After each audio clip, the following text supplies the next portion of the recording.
Tudo bom? Aqui é o Franco para a gente resolver juntos a questão 2 da prova da Medicina Jundiaí 2025. Boa, então vamos lá. Uma questão que vai falar sobre gases, né? E aplicação aí de PV igual a NRT, então bora. Em um recipiente de volume 10 litros, estão presentes inicialmente aí 2 mols de gás hidrogênio e meio mol de gás oxigênio e 2,5 mols de gás hélio, a uma temperatura de 300 Kelvin.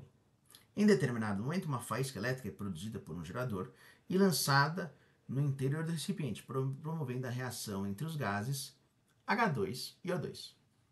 Após o restabelecimento da temperatura, à condição inicial, verifica-se que existe água no estado líquido no interior do recipiente e que a nova pressão do sistema é igual a X.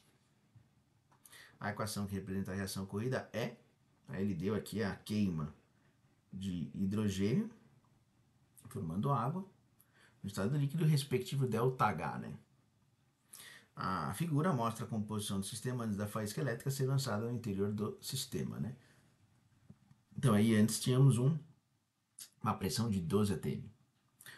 Letra A. Considerando que haja excesso de gás de hidrogênio na reação, represente na figura do campo existente no campo de resolução e resposta a composição do sistema após o lançamento da faísca. Explique, com base no valor de ΔH, por que se deve esperar que a temperatura seja restabelecida antes de realizar a medição da nova pressão. Tudo bem? Bom, então vamos começar o item A, né? Vamos lá. Nesse processo, né? Tem várias maneiras de você resolver, né? Acho que primeiro, se você pegar na pergunta mesmo, né? No item, né? Haja excesso de gás de hidrogênio, ele já meio que contou para você que H2 está sobrando. Logo, se o H2 é um excesso, a gente acaba concluindo, né, consequentemente, que oxigênio é limitante, certo? O fato de ser limitante significa que no meu sistema final não vai ter O2, porque ele foi consumido na sua totalidade, sobrando só o H2. Então, se a gente fosse fazer uma representação do meu sistema final, eu faria uma representação que a gente teria aqui hélio, certo? Continua hélio, porque ele é um gás nas condições do experimento inerte, não reage, e também oxigênio. Meio que matou, hidrogênio some na jogada. Fechou? Boa. Agora, a segunda pergunta do item A, que é o seguinte: por que a gente tem que esperar que a temperatura seja restabelecida para realizar a medição da nova pressão? Porque assim, toda a dinâmica considera que você está fazendo, vamos voltar aqui a parte em cima, uma temperatura de 300 Kelvin. Eu medi lá uns 12 atm de pressão a 300 Kelvin. Só que a nossa reação aqui, ó, como tem a ΔH com sinal de menos, ela é uma reação que exotérmica. Tudo bem? E aí, pelo fato de ela ser uma reação exotérmica, quando tem essa combustão do H2, vai ter liberação de energia na forma de calor, né? O que vai acontecer? Esses gases vão ser aquecidos. Ao serem aquecidos, o próprio aumento de temperatura vai promover um aumento de pressão. Então vai ter uma interferência no valor da pressão medida, você não vai conseguir comparar com o valor inicial que estava numa temperatura mais baixa. Por isso você tem que esperar a temperatura voltar, né, ou seja, resfriar, né, voltar a 300 Kelvin para poder você fazer uma comparação e aí fazer avaliações se a reação foi completa ou não, enfim, alguma coisa nesse sentido, né? Então, no campo de resposta aqui no item A, acho que é importante mencionar na resolução é mencionar que você está falando de uma reação exotérmica.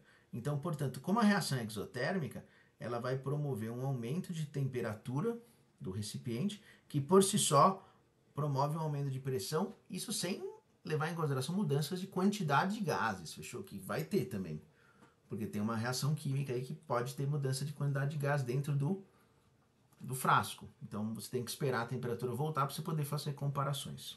Fechou? Então, item A, você vê que é mais teórico, né? Não necessariamente você precisa fazer conta aqui. Né?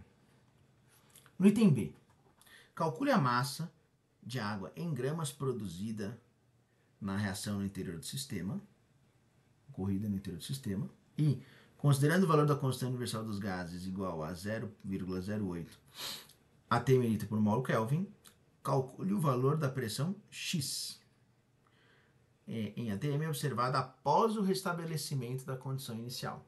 Tudo bem? Então vamos aí já mais continhas, né? Então vamos trabalhar aqui, ó, no item A, no item B, desculpa.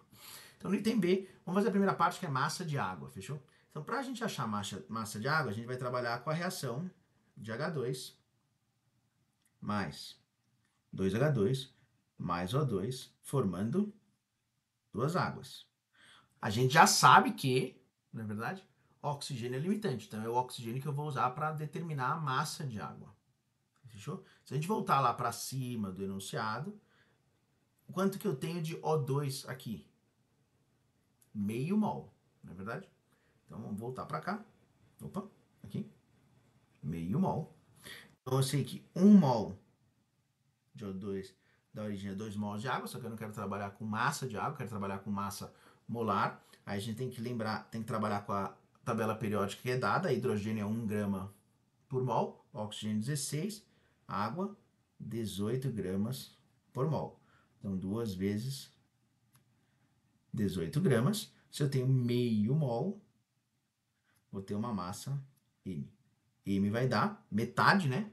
Então chegamos à resposta de 18 aí, gramas de água. A segunda parte da pergunta, né, que é para você calcular qual que é a pressão que vai ter, tem assim várias maneiras de fazer. Aí fica duas maneiras principais, vai, pra ser bem honesto. Vamos trabalhar com uma delas, né? Que é o seguinte, ó. Vamos lá. Quando você tem aqui a reação H2 mais O2 dando água, o que a gente sabe? Você partiu no início de, só retomando aqui, ó, 2 mols de hidrogênio e meio de 2 mols de hidrogênio e meio de oxigênio. Teve um consumo, né? Reagiu e formou, né?